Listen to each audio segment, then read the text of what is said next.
This channel does not promote any violent, harmful, or illegal activities. All content provided by this channel is meant for an educational purpose only. নমস্কার বন্ধুরা, all in one YouTube চ্যানেলে তোমাদের সকলকে স্বাগত। তো বন্ধুরা,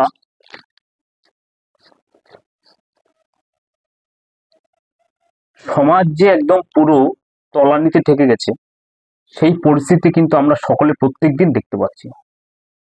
এখানে কোনো সরকার, কোনো দল, কোনো রাজনৈতিক দল, কারোর দোষ দিয়ে কোনো লাভ নেই। কোনো প্রশাসন, কোনো জুডিশিয়ারি সিস্টেম, কাউকে দোষ দিয়ে কোনো লাভ নেই।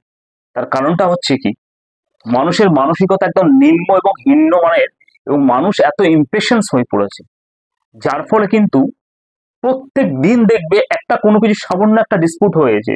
আমরা ছোটবেলায় তো দেখতাম, মানে ছোটবেলা কেন, 8 থেকে 5-10 বছর, 5 বছর, 10-20 বছর আগেও কিন্তু এরকম ধরনের খুন হতো না। কিন্তু বর্তমানে দেখা যাচ্ছে একটু একটু মানুষের মধ্যে একটু হালকা হালকা ডিসপুট হয়ে গেল, এই পিটিয়ে মেরে ফেললো, এই করে মেরে ফেললো। এই যে মানে প্রত্যেক দিন দেখা যাচ্ছে, এতে কিন্তু একদম সমাজ একদম পুরো পরিস্থিতি খারাপের দিকে চলে যাচ্ছে, এবং আইন প্রশাসনকে মানুষ একদম নিজের হাতে তুলে নিচ্ছে। একটা যদি কেউ অন্যায় করে থাকে, তার জন্য তো আইন রয়েছে না, ইন্ডিয়ান কনস্টিটিউশন রয়েছে, আইপিসি, সিআরপিসি, সবই সমস্ত কিছু রয়েছে, পুলিশ প্রশাসন রয়েছে সর্বোপরি। পুলিশ প্রশাসন কাজ করবে, তাদের কাজ হচ্ছে কি পুরো মানে কালপ্রিটকে ন্যাপ করা, তারপরে কোর্টের সামনে প্রডিউস করবে, কোর্ট এভিডেন্স অনুযায়ী জাজমেন্টটা করবে, এই অনুযায়ী সিস্টেম চলতে থাকে। কিন্তু একটু কোনো কিছু হলে তাকে একেবারে পিটিয়ে মানে হত্যা করে ফেলতে হবে, পৃথিবী থেকে তাকে ইয়ে করতে হবে। এই জিনিসটা মানে মানুষ তো একদম পশুর থেকেও খারাপ হয়ে গেছে আমি মনে করি। পশু তো আসেও ভালো, মানে একে অপরের প্রতি তাদের মায়া আছে, একটা দয়া রয়েছে, দেখবে। হ্যাঁ, তারা একই সমগ্র বা সমজাতির পশু একে অপরকে কিন্তু ছোঁয় না, স্পর্শ করে না। একটা কুকুরের মধ্যেও দেখবে তার মধ্যে একটা মায়াশীলতা রয়েছে, কিন্তু আমরা যেমন পশুর থেকেও এখন অধমে পরিণত হয়েছে। তার কারণটা কেন বলছি বন্ধুরা, কলকাতায় বিজয়গড়ে একটা খুন হয়েছে, কি একটা ক্যাব চালক।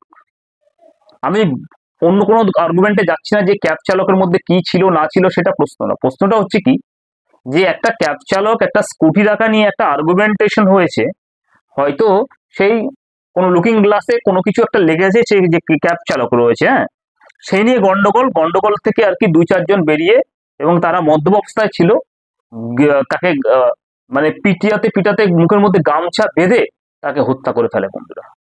তাহলে ভাবো এতটা নৃশংস হয়ে গেছে। আর এরা সকলেই ড্রাঙ্কার ছিল, গাড়িতে মানে মদের গ্লাসও পর্যন্ত রয়েছে, আমার মোবাইল স্ক্রিনে তোমরা দেখতে পাচ্ছ। এই যে মানে কঠিন পরিস্থিতি এখন আমাদের সামনের দিকে যেতে হচ্ছে, মানে যত আমরা মডার্নাইজেশন হচ্ছি, তত আমরা মনে হচ্ছে বেশি হিংসাতে পরিণত হচ্ছি। আমাদের হয়তো বিজ্ঞান চিন্তিত মনোভাবনা আমাদের বাড়ছে, আমরা মেডিকেল সায়েন্সের দিকে এগোচ্ছি, টেকনোলজির দিক থেকে এগোচ্ছি, সমস্ত দিক থেকে এগোচ্ছি, কিন্তু আমাদের মানসিকতা যেন মানে নিকৃষ্ট থেকে নিকৃষ্টতর হয়ে যাচ্ছে ধীরে ধীরে। কারণ এইভাবে হতে পারে, একটা ক্যাব চালক, তার সঙ্গে হয়তো গাড়ি রাখা নিয়ে কোনো একটা কিছু মতবিরোধ হয়েছে, মনোমালিন্য হলো, ঠিক আছে, তাই জন্য একটা মানুষকে পুরো পিটিয়ে মানে হত্যা কি করে ফেলবে, তাকে জানে মেরে ফেলবে। এটা কোন মানে অরাজকতাতে বসবাস করা হচ্ছে, আমার তো মাথায় কিছু ঢুকছে না। তাহলে তো মানে কোনো কথাই বলতে হবে, আগে যেমন মানুষ মৌন থাকতো, তাহলে তাকে সেভাবেই থাকতে হবে, কোনো কথা বলা যাবে না কারোর, কিন্তু কথা না বললেও তাকে শেষ করে দিতে হবে। কারণ রুট রাহাজানি এভাবে চলতে থাকবে, গায়ের জোর চলতে থাকবে। এবং এই যে ড্রিঙ্ক, মদ, হ্যাঁ, এই যে ওয়াইন, এই ওয়াইন ব্যাপারটা কিন্তু বন্ধুরা অনেক পরিবার, ফ্যামিলি এবং অনেক জীবন কেড়ে নিচ্ছে। সেক্ষেত্রে গভর্নমেন্টকে একটু কিন্তু ভাবনা চিন্তা করা উচিত এই ক্ষেত্রে, যে পরিস্থিতি মানে স্টিকেস্ট না হলে, কঠোর থেকে কঠোরতর না হলে কিন্তু এই পরিস্থিতি, জটিল পরিস্থিতি কিন্তু আটকানো যাবে না।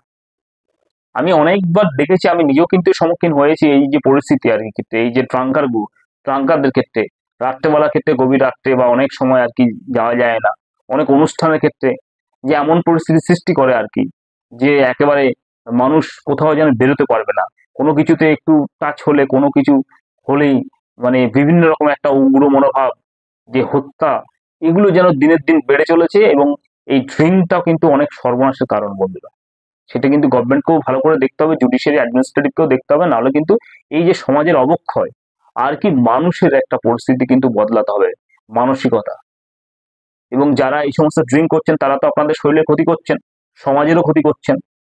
তো সেক্ষেত্রে আপনাদেরকে বলবো এখান থেকে বেরিয়ে আসুন, কারণ আপনারা যদি ড্রিঙ্ক না করুন তাহলে কিন্তু এই ওয়াইন কিন্তু এভেলেবিলিটি কোনো থাকবে না এবং বিক্রি হবে না, এবং মানুষের মধ্যে একটা মাধুর্য ভাব কিন্তু রাখা উচিত। এই যে পরিস্থিতি, আজকে পরিবারটা পুরো অনাথ হয়ে গেল, যে ব্যক্তিকে হত্যা করা হয়েছে ক্যাব চালককে, তাতে কিন্তু সেই পরিবার শেষ হয়ে গেল। এইভাবে প্রত্যেক দিন অনবরত মানে খুন থেকে শুরু করে সবকিছু হচ্ছে।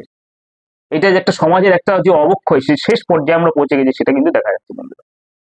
তো যাই হোক, তোমাদের মূল্যবান মতামত কমেন্টসে জানাবে। আজকে ভিডিওটা একটুখানি ভালো লাগলে লাইক শেয়ার এবং সাবস্ক্রাইব করবে। ধন্যবাদ।